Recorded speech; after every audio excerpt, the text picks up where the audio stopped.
यांच्या पुण्यतिथीनिमित्त आयोजित केलेल्या कथाकथन कार्यक्रमाचे अध्यक्ष प्रमुख पाहुणे गुरुजन वर्ग आणि बंधू भगिनींनो, आज मी साहित्य संमेलनात जशा प्रकारे कथा सांगतात तशा प्रकारे मी कथा सांगण्याचा प्रयत्न करणार आहे, तरी ते तुम्ही शांततेने ऐकून घ्यावी ही माझी नम्र विनंती.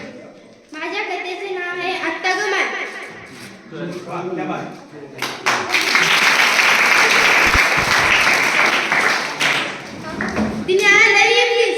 उचापात्या करणारा, नगतीतून भांडणं आणणारा, उलट तिलट बोल्या बीर गप बसायचंच नाही.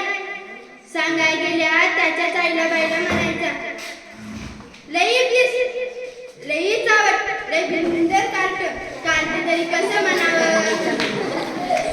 सख्या बहिणीचं पोर, म्या त्याचा मामा, त्यानं माझा सक्का भाचा. कार्ट म्हणलं म्हणून श्रीकृष्णाचा म्हणतात, पण नाही तसं वागायला लागला म्हणून म्हणलो.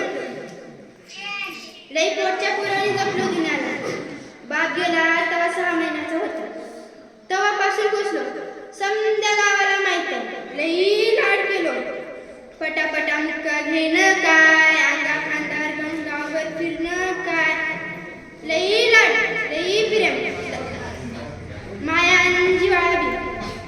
तेव्हा बहीणच म्हणायची, किती लाड करतोस रे त्या, उद्या तुला बी पोरं झाली म्हणजे कर असं.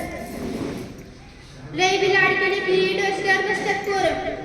लाडाची लय काड्यावर मुळ्या भाजली म्हणतात वाडवाडी माणसं. ते काय खोटं आहे वय. दिन्या लहानपणी होताच तसा, रंगाने गोरा, नाकाने मिठास, गुबल्या गुबल्या गालाचा, कुरळ्या कुरळ्या बालाचा, गुलाबी गुलाबी होटांचा. लई लई देखना, पण एका डोळ्याने